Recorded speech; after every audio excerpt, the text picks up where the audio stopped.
Donc vous avez belé. Ah, beaucoup c'est ma boko. Vous avez mis au Sambela. Vous avez mis au Sambela. Alors combo.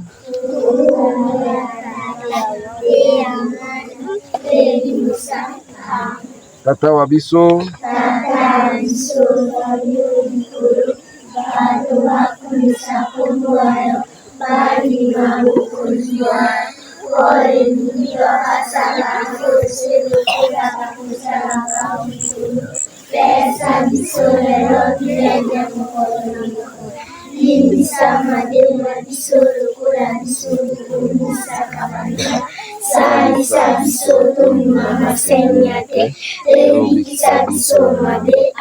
Maria Lusako.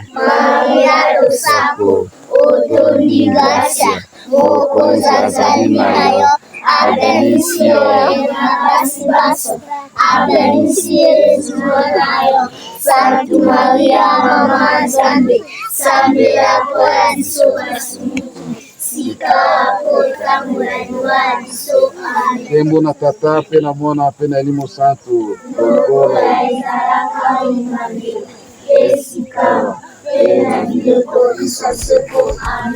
Mokonzi azala na bino.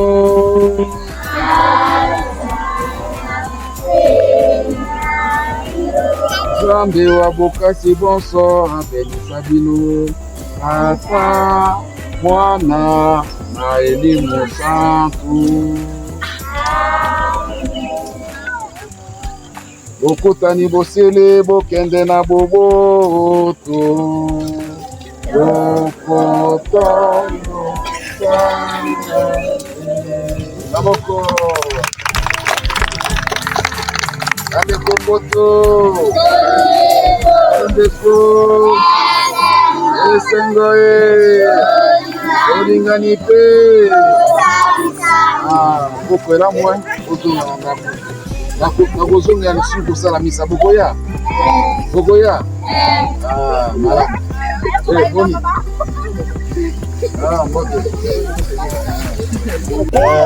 Nana nyo kuma sango Yope Onyo kuma mase Yope Onyo kuma mase Yope Onyo kuma mase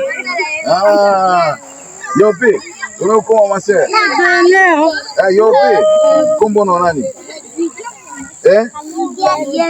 Oh mono ozo kumba lekio na kilo Iget Yonde iget Onyo kuma mase Onyo kuma mase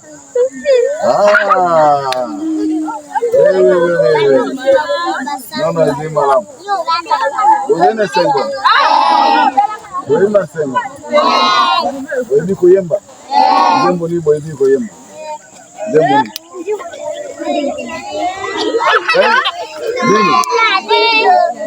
Boy bi koyemba. Mama Maria, merci mama. Boy bi yango. Boy bi solo. Koyemba yango. Boko koka.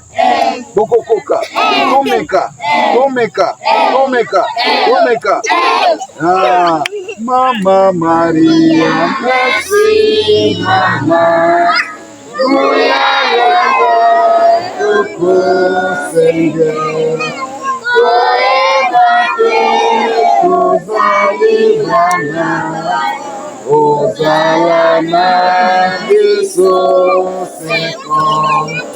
Ozanga sapele yanga ite ezali mbonda na pesi bino yakobete bisika biso na pasito na ise Mama Maria merci mama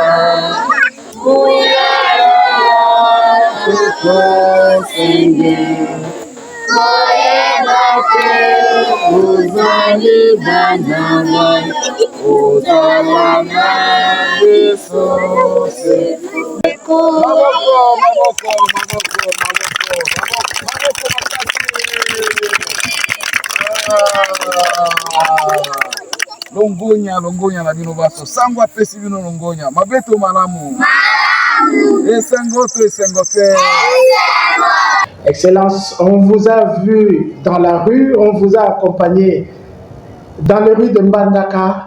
Oui. Mais l'évêque est aussi devant un ordinateur. Oui, certainement.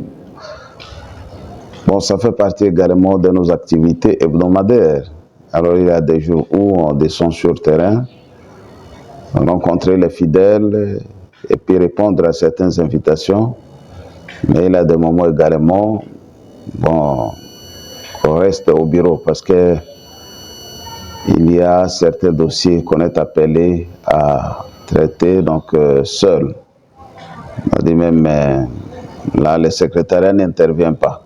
Alors, c'est l'évêque lui-même, mais aussi les différents courriers qui viennent par-ci par-là, qui sont introduits ou bien déposés sur les bureaux. Il faut s'imprégner de ce qui a été écrit et puis aussi répondre soi-même. Mais il y a également aussi le moment de la lecture. C'est-à-dire, bon, il a la formation permanente. On doit aussi s'imprégner de différentes nouvelles, donc à travers le monde. C'est ce qui fait aussi le gros de nos intentions de prière. Parce que quand on suit également les nouvelles à travers le monde, alors ça nous met un peu dans un climat de proximité, donc avec les uns et les autres. Ça fait partie également de notre travail. Excellence, vous dites qu'il y a des travaux où le secrétaire n'intervient pas. Ah oui, mais vous pouvez donner un exemple. Mais il a des dossiers parfois personnels. Bon, par exemple, certains dossiers qui viennent du Saint-Siège, qui demandent donc le point de vue de l'évêque lui-même. Et puis il a aussi, bon, certains dossiers, donc on le dit, donc le secret pontifical. Alors il n'y a qu'avec seul devant sa conscience qui traite ça. Et puis une fois que c'est fait, et puis on fait disparaître donc le reste. Et puis il a des dossiers aussi délicats qui concernent certaines personnes, mais bon, le personnel ecclésiastique, et puis ainsi de suite. C'est vraiment l'évêque est appelé dans la grande discrétion de les traiter lui-même. Il a aussi certaines correspondances avec nos frères évêques, les frères dans l'épiscopat. Alors ça demande que je puisse les traiter donc, personnellement pour répondre à mes frères. Alors voilà un peu, c'est pour dire, bon, s'asseoir également derrière son bureau fait partie de nos activités hebdomadaires. C'est ainsi qu'il a des jours de permanence, c'est-à-dire on reçoit les gens de l'extérieur, que ce soit les ecclésiastiques, que ce soit également les fidèles et laïcs, mais bon, les autorités de l'État, ainsi de suite. Et puis il y a des jours où on doit s'asseoir. On doit s'asseoir pour les raisons que j'ai évoquées. L'évêque avec lui-même. Ah oui, l'évêque lui-même, là, dans son sanctuaire. Tout seul. Oui, oui, tout seul, oui. Et même si vous regardez le cursus d'un prêtre, donc certainement, il a d'abord la dimension spirituelle qui est donc à la base de tout. Tout repose sur le spirituel. Parce que notre premier travail, c'est d'abord se parler de Jésus-Christ. Alors avant de parler de Jésus-Christ, il faut avoir parlé avec Jésus lui-même pour être en mesure de parler de lui, donc aux autres. Autrement, on est vraiment vide, oui. Alors c'est ainsi que tout repose sur ça, mais toutes les autres dimensions, je peux dire même bon, intellectuel, ça soit même humaine, ainsi de suite, reposer sur le spirituel. Alors aujourd'hui aussi la formation intellectuelle donc compte aussi parce qu'il y a des problèmes qui nous sont soumis. Alors ça demande un certain discernement, c'est de réfléchir, comprendre d'abord l'environnement dans lequel on travaille, mais aussi les différents problèmes qui nous sont soumis. Alors pour ce faire, donc un jugement personnel, ça demande quand même, il faut lire, il faut avoir toutes ces connaissances-là. Et puis c'est ainsi que même au niveau de la conférence épiscopale, il y a des sessions aussi permanentes donc, qui sont organisées en faveur donc, des évêques. Même la vie de l'Église, c'est le mot. Il faut lire tous ces cours-là qu'on a suivis, les droits de l'Église, aussi l'ecclésiologie, ainsi de suite, la vie d'un prêtre, en fait d'un évêque également. Il faut lire. On prépare également les récollections, on prépare les retraites. Et ça, c'est l'évêque qui le fait lui-même, parce que, bon, ça, c'est l'opinion, sa vision, c'est-à-dire les défis auxquels il est confronté lorsqu'il veut animer ses fidèles. Il veut animer donc son clergé ou bien le consacrer. Il doit nécessairement également, c'est-à-dire lire, voir les différents points de vue, ce que dit l'Église, mais aussi les gens qui peuvent enrichir réflexion ou bien méditation. Alors ça demande quand même un moment de concentration pour préparer donc toutes ces interventions. Et vous avez dit, Excellence, que le but de tout cela, c'est d'être capable de parler de Jésus-Christ aux autres. Oui. Il y a les homélies, lorsque vous prêchez dans une église, ce que vous rencontrez dans la rue, même quand vous êtes en train de vous promener, bien sûr, tout cela. Et il y a aussi des lettres pastorales, n'est-ce pas? Oui, certainement. Certainement des lettres pastorales. Moi, je crois que c'est là où, bon, comme vous le savez déjà, une lettre pastorale, ça c'est une lettre qui a été écrite donc, par un ordinaire du lieu, c'est-à-dire par l'évêque, c'est-à-dire bon, à l'endroit de ses fidèles. Ça peut être aussi bon, son clergé ou bien les consacrés selon les circonstances et les différents thèmes donc, qu'il voudrait bien développer dans le cadre toujours de l'animation ou bien donner l'information. C'est important. En 10 ans d'épiscopat, vous avez écrit des lettres pastorales à Lissala et à Mbandaka Bikoro. Oui, il en a, ça peut faire donc bon, à peu près une vingtaine, hein, si j'ai une bonne mémoire. Donc, oui, selon les circonstances, et puis on essaie d'anticiper certaines choses. Alors, je me souviens encore, la première lettre pastorale, c'était d'abord pour essayer d'imprégner donc l'église locale, c'est-à-dire ma devise, c'est-à-dire un seul cœur et une seule âme, cor unum et anima una. Alors, la première lettre pastorale, c'était ça, que ce soit à Lissala ou bien ici à Mbandaka. Alors, c'était d'abord la première lettre pastorale pour faire comprendre aux gens et comment est-ce que nous, à notre niveau, nous pouvons donc vivre de cette spiritualité. Et puis, on le passe, bien sûr, à la radio, mais également dans les différentes communautés ecclésiales de base, là aussi les communautés religieuses. Et puis, on essaie de descendre jusqu'en bas avec les différents thèmes à l'intérieur, c'est-à-dire qui contribuent pour qu'on puisse arriver vraiment à cette communion de cœur et puis de l'âme.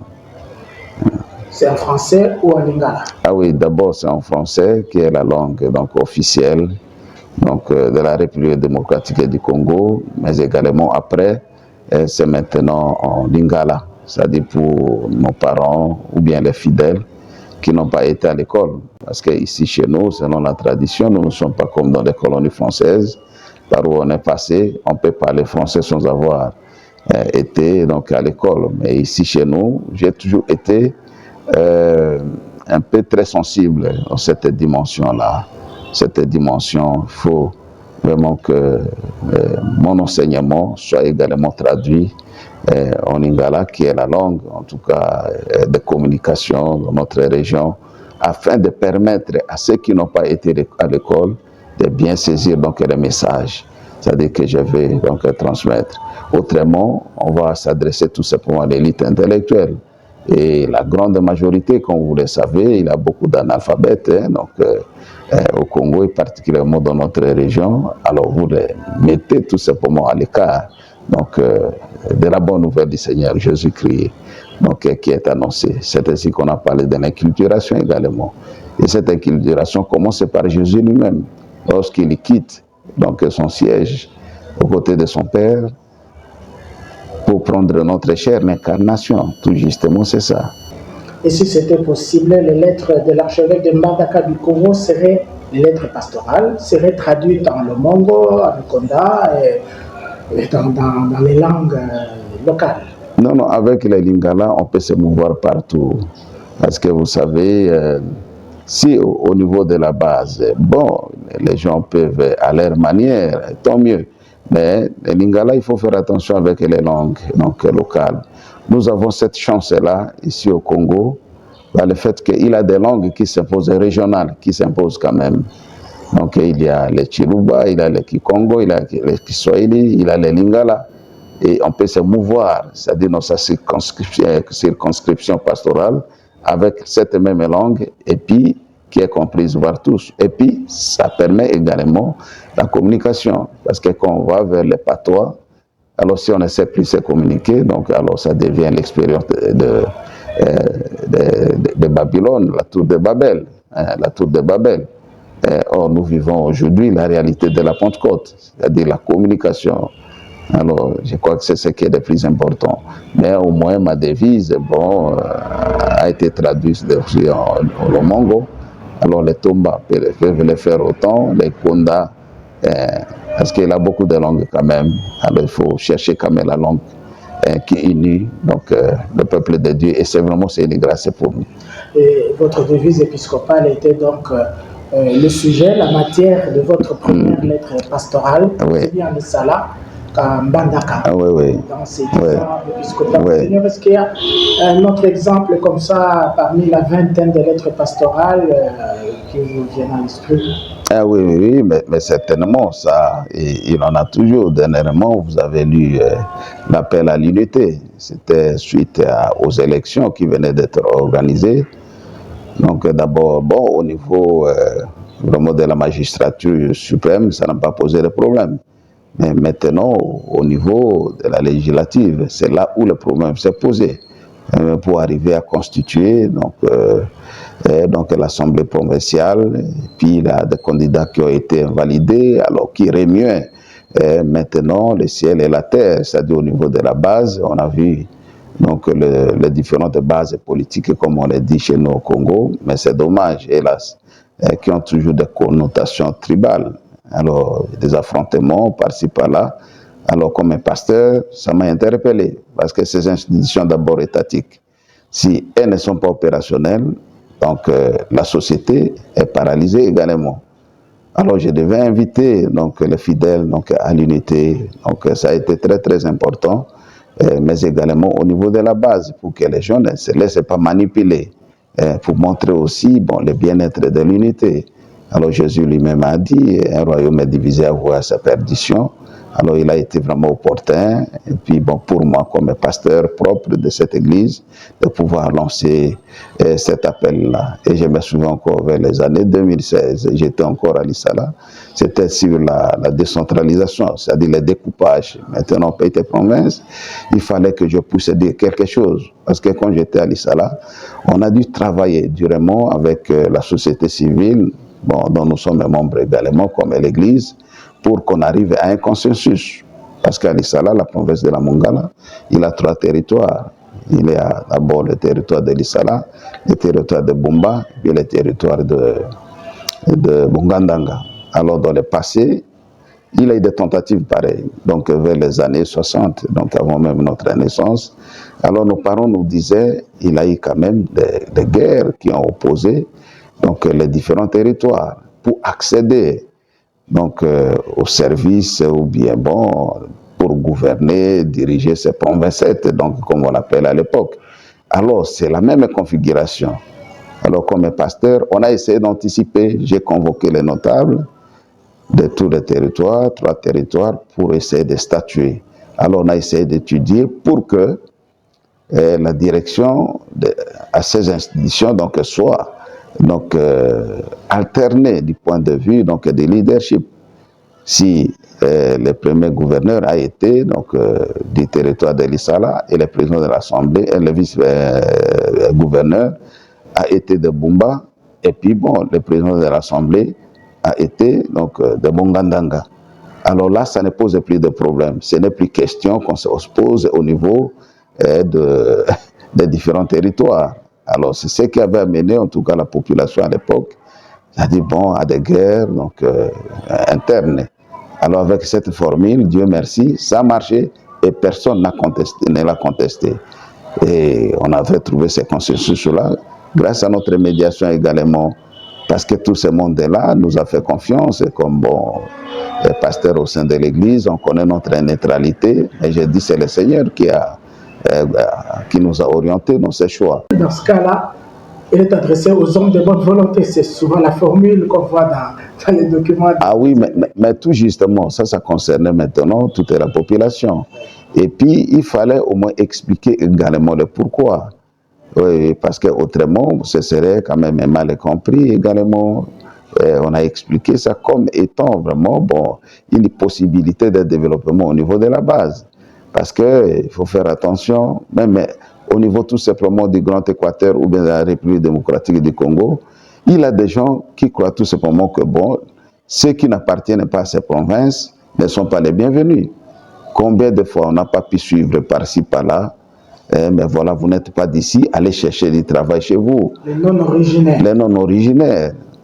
Donc les non-originaires, c'est pour ça que j'ai dit, ce système, en tout cas, contient en lui-même, c'est-à-dire on peut dire quelque chose qu'on peut dire comme un germe du tribalisme, sinon propagande. Alors, comme un pasteur, je devais expliquer et dire non, c'est-à-dire les autres sont toujours les bienvenus, il a l'unité nationale, et puis bon, aussi la nation congolaise, nous devons nous accueillir les uns les autres, nous devons travailler ensemble.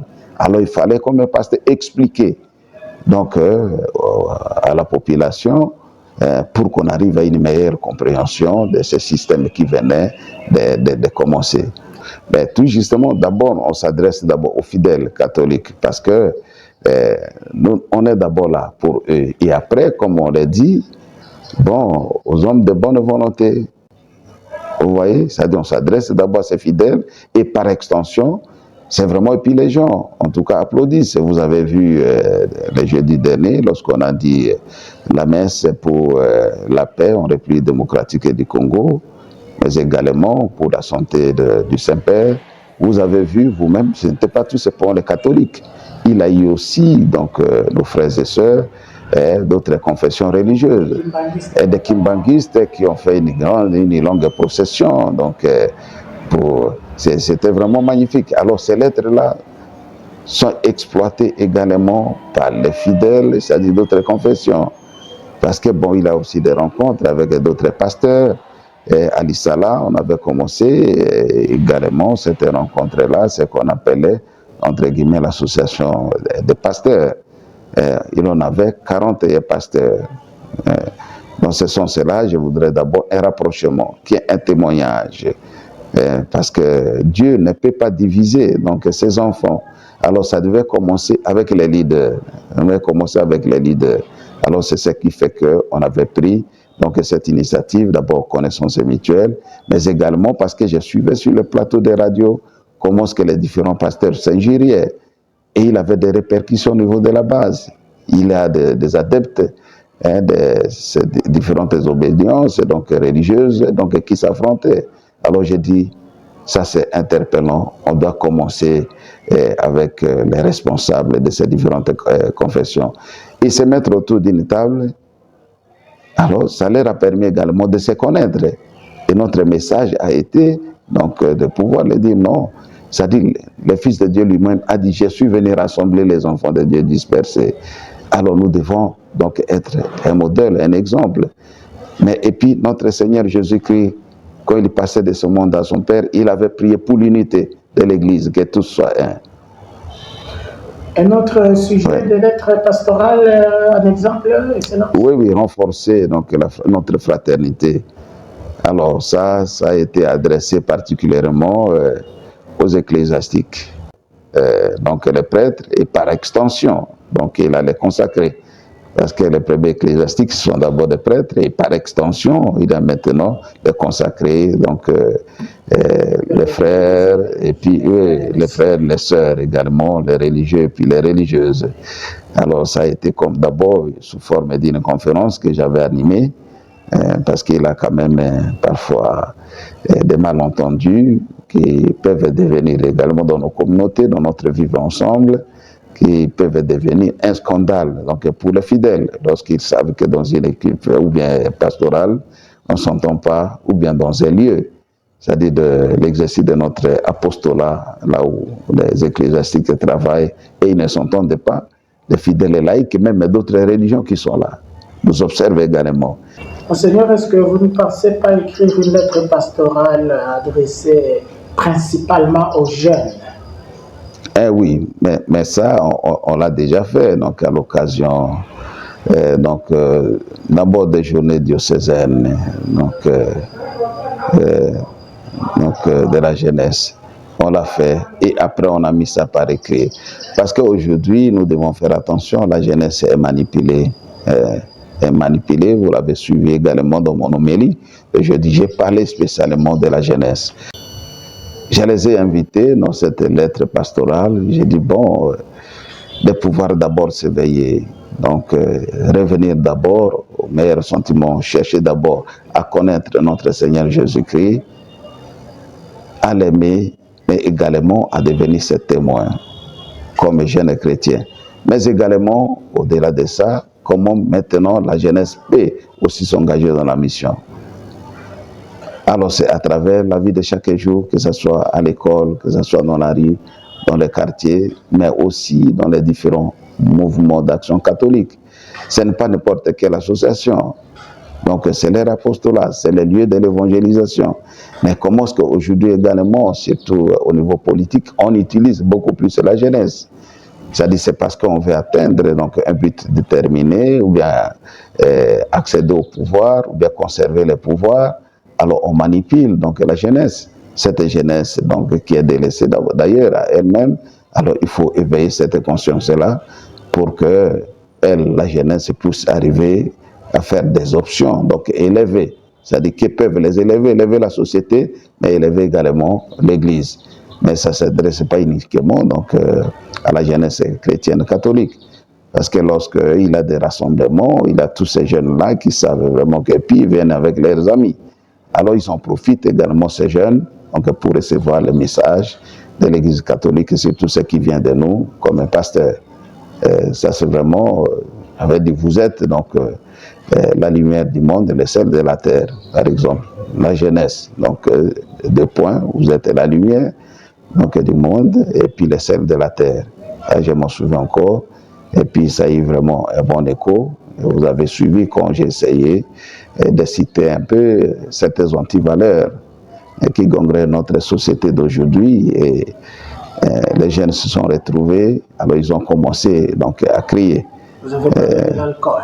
Ah oui, c'est-à-dire bon, de l'alcoolisme, la drogue, hein, aujourd'hui c'est ça, c'est vraiment dommage, parce qu'il y a ce que nous appelons chez nous ici à Guinée, donc les jeunes se lancent dans ça, parce que la plupart n'ont pas de travail, ils n'ont pas d'avenir, qu'ils appellent ici, bon, achichi, likeke, ouais, donc ça vraiment, et puis diamba, dans nos différentes langues, et puis là aussi tramadol, ce produit pharmaceutique aujourd'hui qui est vraiment dangereux, painkiller, c'est-à-dire tueur de douleur, mais les jeunes les utilisent vraiment à volonté, parce qu'on peut en procurer n'importe où, sous les parasols que vous voyez par-ci, par-là. Des pharmacies. Non, bon, des pharmacies ambulantes, bien sûr, mais aussi qui sont exposées. Mais ça oui, c'est en train vraiment de ravager donc, notre jeunesse. Alors il faut éveiller leur conscience. Mais aussi, bon, ils peuvent facilement se livrer aussi à des actes de vandalisme. Parce que manipuler, bon, on va piller une maison, ou bien on va en guerre contre les gens qui s'opposent à notre leader politique, ainsi de suite. Alors, un cri des pasteurs, on anticipe vraiment tous ces événements pour que nous ayons une jeunesse vraiment saine, convaincue de sa jeunesse et sa force. Seigneur, si vous nous donnez un dernier exemple d'une lettre pastorale, de la vingtaine de lettres pastorales écrites pendant ces 10 ans d'épiscopat, aussi bien à Lissala qu'en Mbandaka Bikoro. Oui, mais dernièrement, je venais aussi d'écrire donc, une lettre sur la synodalité, parce que c'est vraiment, c'est à la une. Est-ce que, bon, cette réalité, ce synode-là nous a interpellé plus d'une personne. Parce que souvent, on croit que l'Église est réservée uniquement, bon, d'être aux ecclésiastiques, les prêtres, les religieuses, et puis les religieux, mais également, même au sein même du laïcat, il y a ce qu'on appelle l'élite. Donc, ceux qui sont engagés dans l'Église, qui ont des responsabilités, puis les responsables des mouvements d'action catholique, donc qui sont là, ça peut être des animateurs pastoraux, ça peut être les responsables donc des mouvements d'action catholique, des chorales de ceci, et puis bon, en bref, c'est ce qu'on appelle communément des chrétiens engagés. Alors on a voulu mettre ça d'abord, on répond tout simplement, c'est-à-dire à notre vocation chrétienne. C'est-à-dire c'est tout chrétien qui est missionnaire. Et il a sa responsabilité au sein de l'Église. Et cette marche, donc ça doit être synodal, marcher ensemble.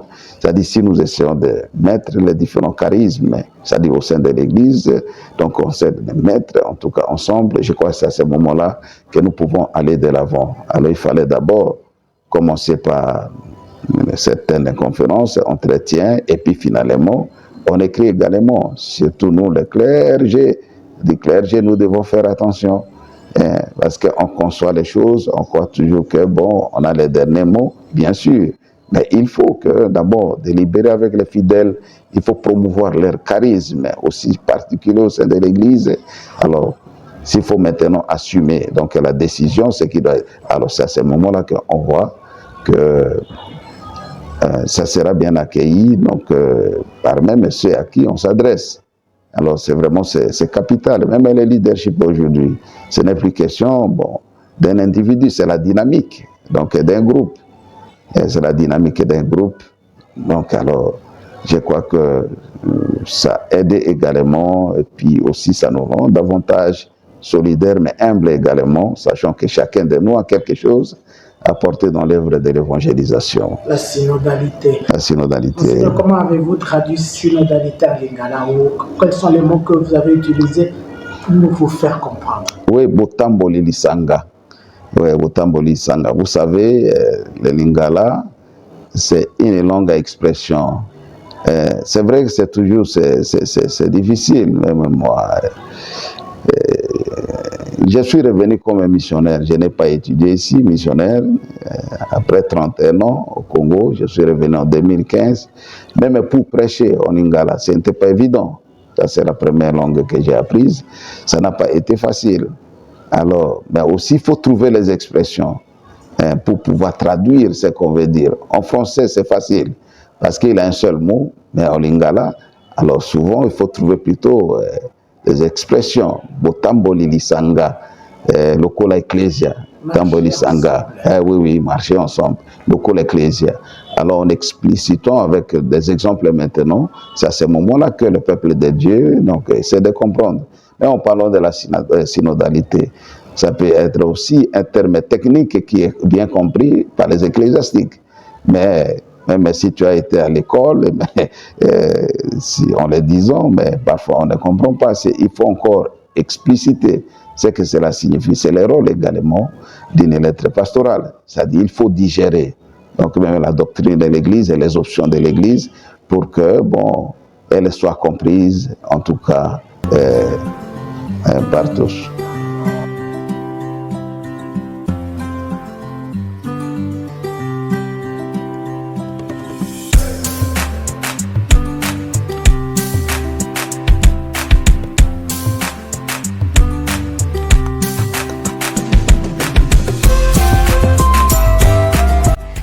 Excellence, vous arrive-t-il de recevoir ici dans votre salon, de recevoir des gens en secret? Ah oui, mais certainement, il y a des différents endroits là où je reçois les gens. Il a d'abord un bureau, une salle de l'autre côté pour ce que j'appelle donc ce qu'on appelle ici communément donc la permanence pastorale. Donc les jours indiqués, donc on reçoit les ecclésiastiques, puis aussi les laïcs. De l'autre côté, quand il s'agit d'un grand groupe, également un salon qui est à l'étage là-bas, ou bien sous la paillote, seulement. Alors on essaie de les recevoir. Et puis ici au salon, il y a certaines personnalités qui viennent d'une manière personnelle et puis secrète. Alors il faut un endroit là où la personne soit également en confiance.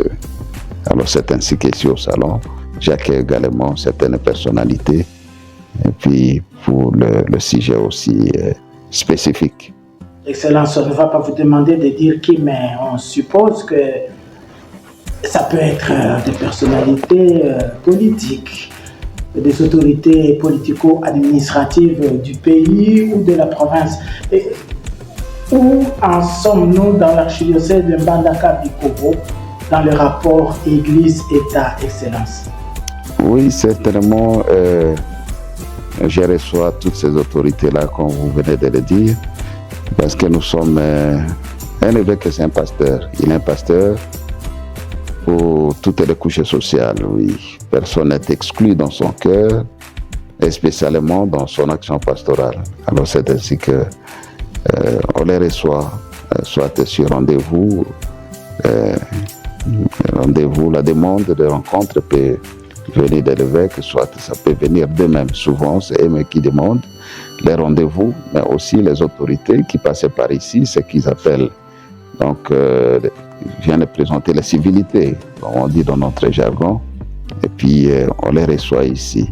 Alors, ce qui concerne les relations entre l'Église et l'État, je peux dire ici, les relations sont vraiment au beau fixe.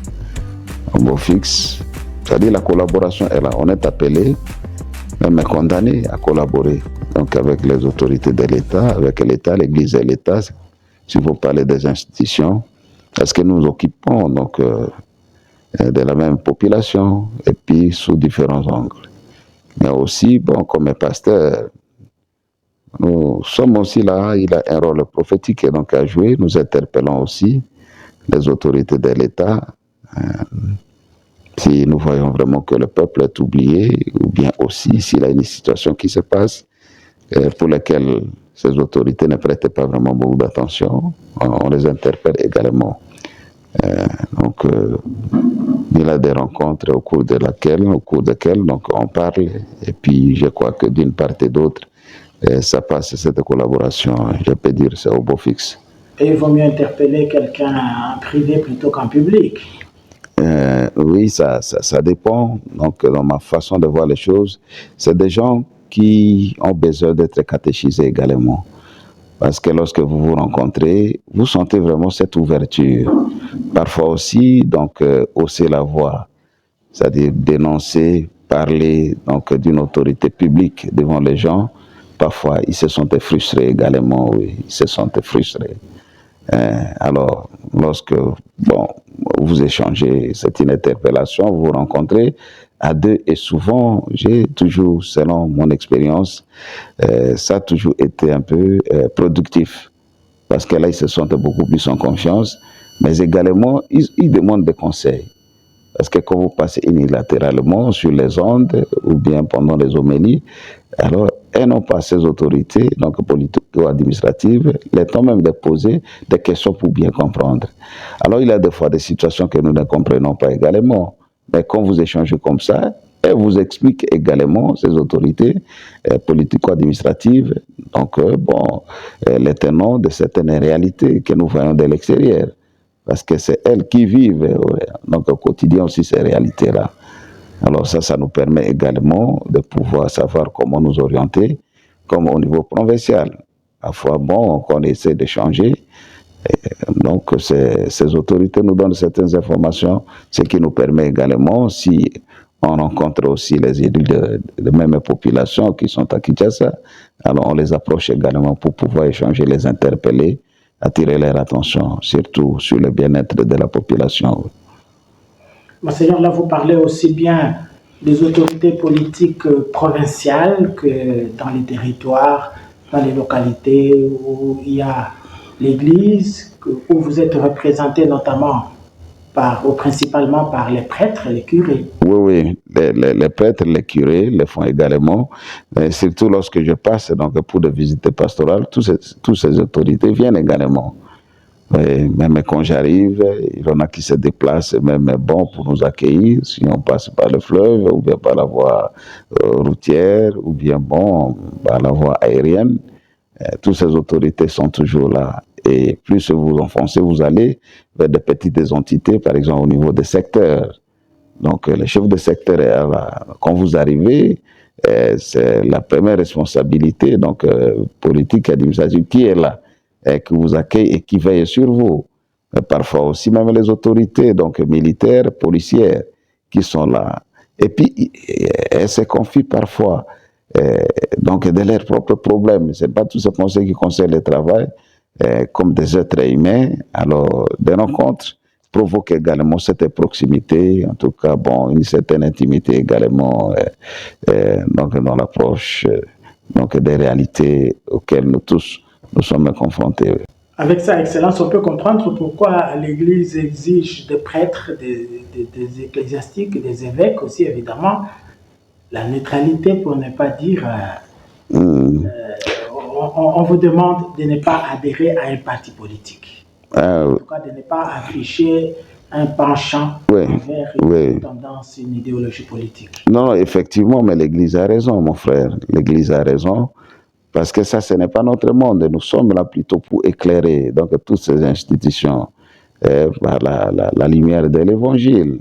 Alors, bon, les autorités qui viennent à nous, elles sont donc des différentes tendances, obédience politique. C'est-à-dire ceux qui sont au pouvoir, ceux qui sont dans l'opposition, parce que, bon, elles sont également notre neutralité.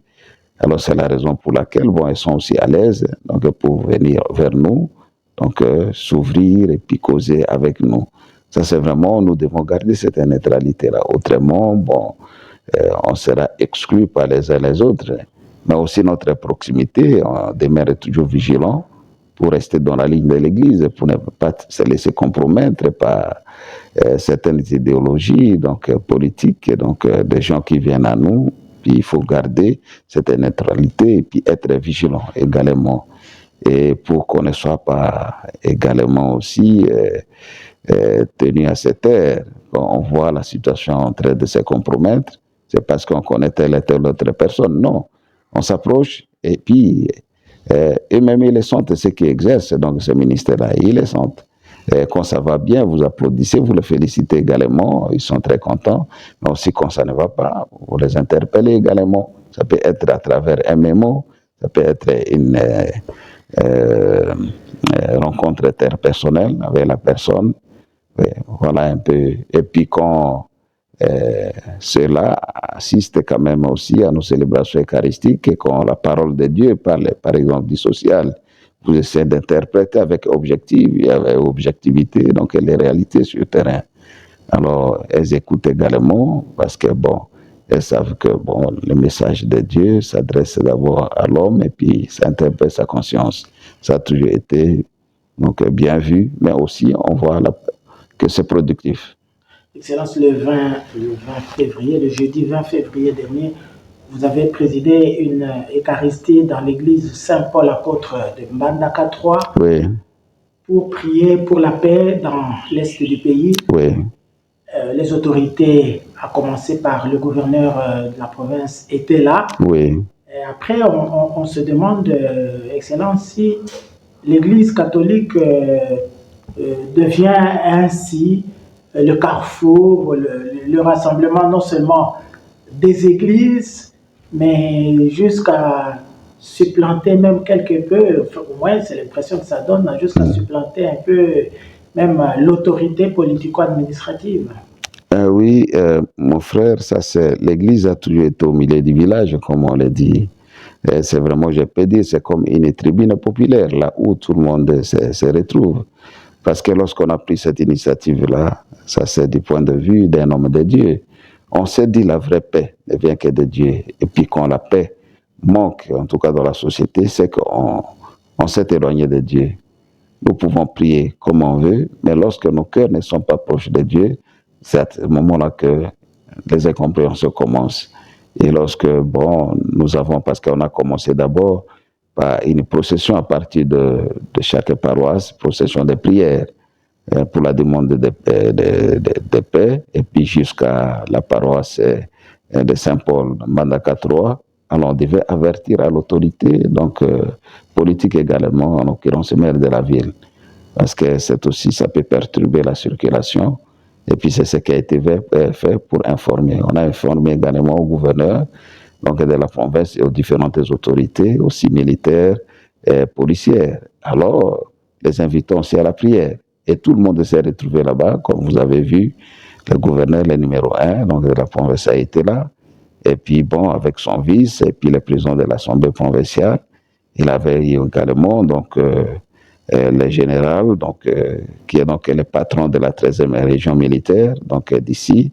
Et puis, il avait aussi, donc, le commissaire provincial de la police, donc la dame que vous avez vue là, avec beaucoup d'autres autorités qui ont pris part donc à cette célébration eucharistique en faveur de la paix en République démocratique du Congo. C'est-à-dire, c'est pour dire, toutes ces personnes se sont à l'aise dans notre réalité. Même, vous avez vu, nos frères et sœurs d'autres obédiences religieuses, même il y a eu des musulmans, je les ai vus de l'autre côté également. C'est-à-dire, sur ça, nous nous sommes rencontrés autour d'un idéal, chacun dans sa tradition religieuse, comme on le faisait jadis quand on était au Sénégal, où on a vécu côte à côte avec des musulmans. Et puis là, le dialogue d'expériences religieuses, c'est-à-dire qu'il nous a disposés à pouvoir rencontrer donc, tout ce monde-là, au-delà de tout ce qui peut nous opposer comme diversité de religions. Vous dites, Excellence, que tout le monde était à l'aise, s'est senti à l'aise. Mais au niveau du pays, parfois, on a l'impression qu'il y a un malaise dans le rapport entre l'Église et l'État parce que les gouvernants viennent profiter de leur présence dans l'Église, dans les célébrations liturgiques pour battre campagne, par exemple, pour se faire voir. De l'autre côté, un malaise peut naître aussi parce qu'on a l'impression que les pasteurs que vous êtes, les évêques notamment, s'ingèrent dans le domaine politique. La gestion de la cité. Il n'y a pas que le plaisir, il y a aussi le malaise. Oui, mais certainement, et puis quand ils viennent battre campagne, montrer son visage, comme on l'a dit, chercher un peu à gagner les cœurs donc, de leurs électeurs. Alors ça, nous ne pouvons pas leur prêter cette intention-là. Oui, ça reste, c'est Dieu seul qui voit.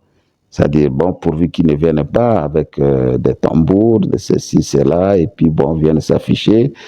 Non. C'est-à-dire, oui, s'ils viennent pour prier, donc qui sommes-nous? Donc pour les exclure de nos assemblées, aussi longtemps qu'ils sont pour nous, mais ils sont également avec nous, parce qu'ils viennent pour prier, ils ne viennent pas pour battre campagne. C'est nous plutôt qui disons, s'il a des dividendes politiques de leur côté, donc tant mieux.